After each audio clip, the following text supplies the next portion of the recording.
Take some final calls here. Just a heads up, because every time I go out of town, people flip out, wondering where I am. I've got to go do one more shoot with Jesse Ventura tomorrow in Los Angeles, but I'll be back tomorrow night. So tomorrow we got a great rebroadcast lined up for you. Then I'll be here live Thursday, Friday, and Sunday show. We got a very important guest coming up this week on a host of issues.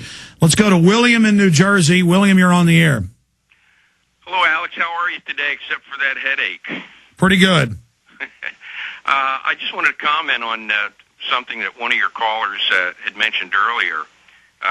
He said that he had been involved in an overseas ministry and was surprised and disappointed when he came back to the States to see the level of apathy in the churches concerning church's promotion of the war, the typical religious right spiel that comes from most churches.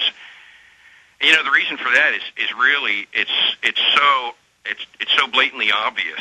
And you know, Christians go to church every Sunday and they sit in the pews and they look dead on at this thing and they don't even know what they're looking at. It's kind of like, you know, not being able to see the forest for the trees. But the reason why the church is in the pitiful state of affairs in America that it is because the church is really not a church. It's a corporate entity. It is a corporate entity that has entered into an unholy alliance. It's 501c3, and they did it just like they do with the vaccines.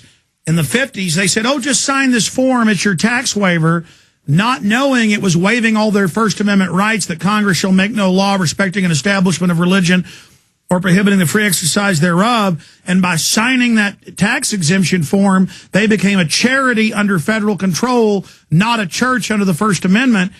And it's now the same thing with the premises ID and animal ID waiving rights to your property. The saddest thing about it is the fact that the people have bought this thing hook, line, and sinker, and instead of being vigilant and instead of believing the scriptures, they have instead bought hook, and line, and sinker what the leaders have told them. I hear you. I got to jump. It's great points, William. Steve in Texas, go ahead. Yeah, good afternoon, Alex.